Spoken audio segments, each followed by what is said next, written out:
mà ở cái bước follow up á, thì từ 7 đến 9 lần đó thì là cách nhau là 1 tháng hay là tuần hay như thế nào? So he said that at the follow-up, we need to call customer about 7 to 9 times. He wants to ask how about the timeline.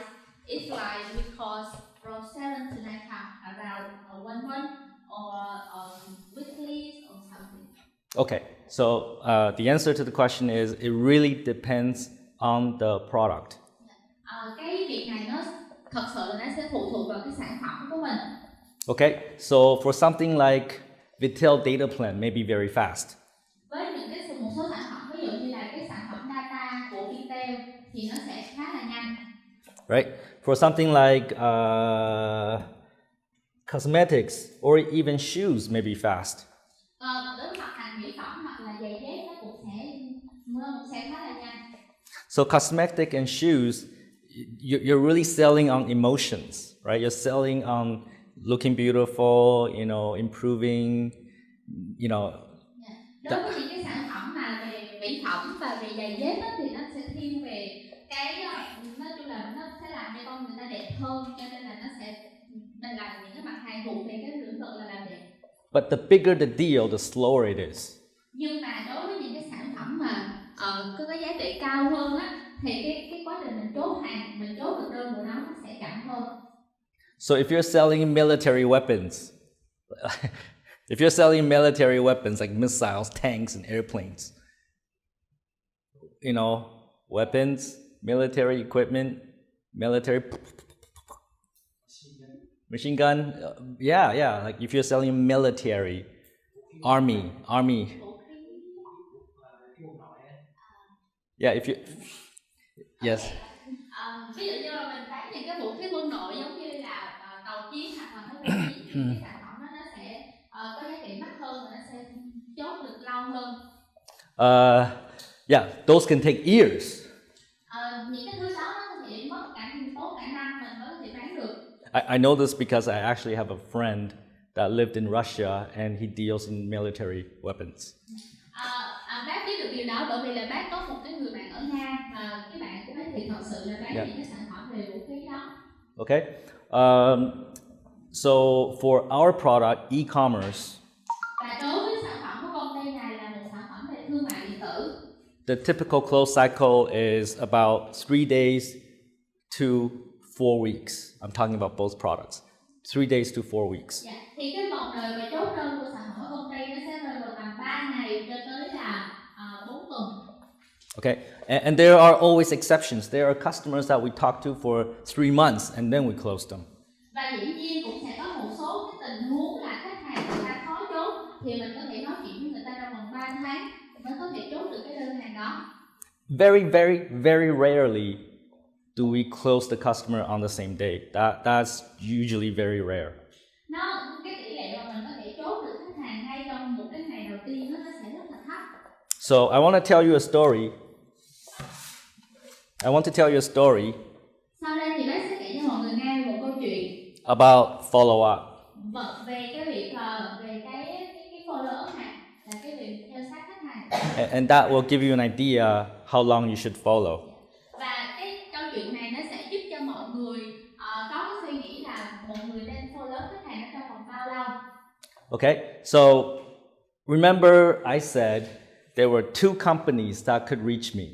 Nobody could reach me except these 2 companies. Thì lúc nãy trong cái bài giảng của mình đó thì bác có đề cập tới là trong cái quá trình thời gian gần đây thì chỉ có đúng 2 sale ở 2 công ty có thể tìm được bác và gặp được bác để bán hàng hơn.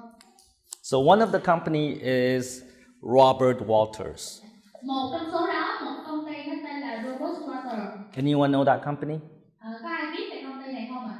It's probably Vietnam's largest recruitment firm. Cái công ty này là nó là làm về cái lĩnh vực cung ứng nguồn nhân lực, nó là một công ty về headhunt. So there is a salesperson inside that company. His name is Chris. Có một cái bạn sale ở trong công ty đó tên là Chris. Right. So about 3 years ago, he called me, and he managed to get through CS reception and get to me.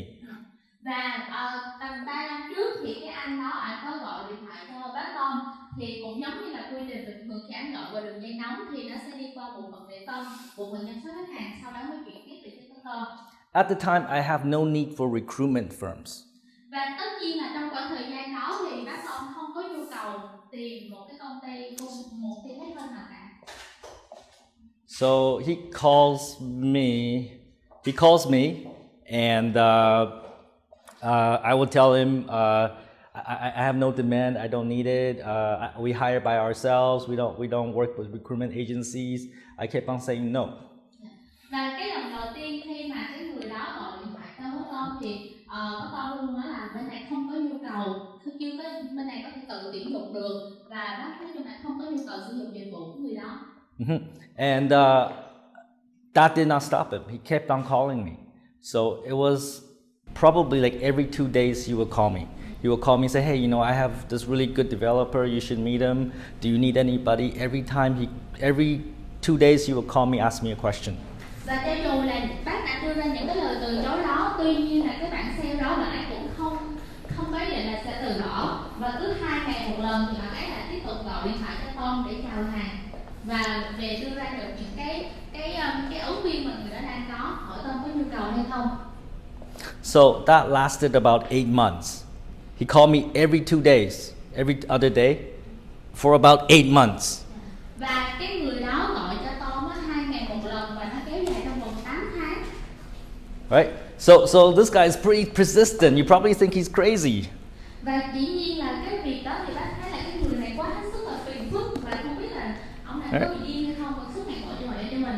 And I find him so annoying every time, because now he's got my personal number. He calls me every time I see his, not every time, sometimes when I see his phone number, I just go, nah, I don't want, hang up. Trong một số tình huống thì khi mà bác nhìn thấy cái số điện thoại của ông đó hiện lên trên màn hình á, thì bác chặn máy luôn và không muốn nghe ông đó luôn. Did not stop him. Nhưng mà ông ấy không có ý định là sẽ dừng lại. Okay, until about 8 months later, Cho đến tầm 8 tháng sau. I had a crisis.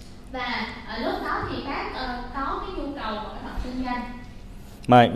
One of my client wants me to hire 20 engineers right now, this moment. Một cái khách hàng của bác Tom thì người ta muốn thuê ngay lập tức tại cái thời điểm này để thuê cho người ta được 20 kỹ sư phần mềm. Who do you think I think about first? Và mọi người có thể đoán được là tại cái thời điểm đó thì bác sẽ nghĩ tới cái người nào có thể giúp được bác có thể tìm được 20 cái kỹ sư phần mềm lúc này không ạ? Theo mọi người nghĩ là lúc đó bác sẽ tìm tới ai? Anyone? Who do you think I think about first? Anh nghĩ là từ tình huống đó thì bác Tom sẽ tìm tới ai để có thể giúp bác tìm được 20 cái ứng viên đó? Paying attention? Said that you feel the risk that guy. Chris, right? So yeah, that's right. I think about Chris first, and I called him. Dĩ nhiên là trong tình huống đó thì bác ngay lập tức gọi lại cho cái ông Chris đó, cái ông mà hay gọi điện thoại cho bác đó. And he actually did a really good job for us. He hired a lot of people for my companies. Và dĩ nhiên là cái ông đó thì ông ngay lập tức là cung cấp một cái dịch vụ rất là tốt cho bác Tom và ngay lập tức có thể tuyển dụng được đủ số lượng kỹ sư phần mềm cần thiết cho công ty. And at the same time, he helped Robert Walter make about 2 to 3 T and probably more from our companies. Và dĩ nhiên là cái doanh số mà ông ấy có thể mang về cho công ty là từ 2 cho tới gần 3 tỷ về doanh số đối với kiếm được từ công ty này. So his hard work of following up for 8 months paid off. Và cái công việc, cái việc mà làm việc vất vả và chăm chỉ của anh ấy ở đây là ông ấy đã theo sát khách hàng này trong vòng 8 tháng. It paid off very, very well for him.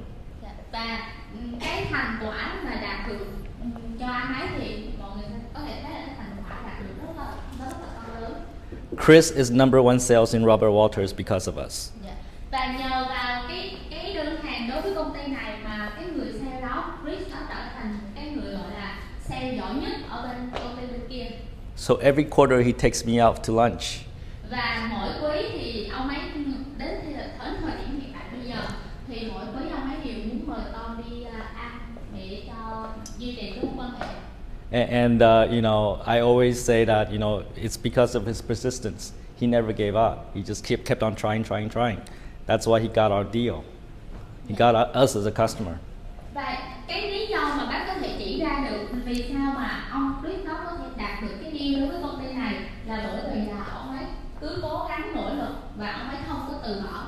Okay? And this is not to say you follow up everyone. This is not to say you follow up with everyone. Cái việc này không phải là bác muốn nói là mình có thể follow up, mình bám sát với tất cả mọi người. Because Chris understands my business. Chris understands what we do. Chris knows we're gonna grow. Chris knows we are the perfect customer for them. Bởi vì là trong trường hợp anh Chris đó, anh ấy hiểu rõ được khách hàng của mình như thế nào, anh ấy hiểu rõ được là cái mô hình công ty này như thế nào, hiểu rõ được cái cơ hội và công ty này sẽ phát triển và hiểu rõ về cái nhu cầu tuyển dụng của công ty này để anh ấy có thể theo sát cái việc khách hàng này. Right? So if it's not the right customers, you don't do that. Bởi vậy cho nên nếu như mà mọi người thấy rằng các khách hàng này không có tiềm năng, không có là khách hàng đúng, thì mọi người đừng có theo sát người ta như vậy. So if you're selling hamburgers, you sell beef steak, okay? You don't want to like follow up vegetarians. Nếu như mà mọi người có thể thấy nếu một người bán hamburger hoặc là một người bán bò beef steak thì mọi người sẽ chắc chắn là không có muốn bán, cái đối tượng khách hàng của mọi người sẽ không phải là những người ăn chay. That will never work. Điều đó như là mọi người mà bán cho khách hàng ăn chay thì sẽ không bao giờ bán được. And you'll just waste your time. Và dĩ nhiên là mình sẽ rất là lãng phí thời gian của mình. And again, time is money. Và bác muốn nhắc lại một lần nữa là thời gian chính là tiền bạc. So you have to be able, you have a good sense of which customers are truly potential. Those are the ones that you follow. Và mọi người mình cần phải định giá được khách hàng đó xem đó là người ta có thật sự là một khách hàng tiềm năng hay không, để cho mình có đáng để mình bỏ thời gian ra mình bám sát khách hàng đó hay không. Any other questions about the process?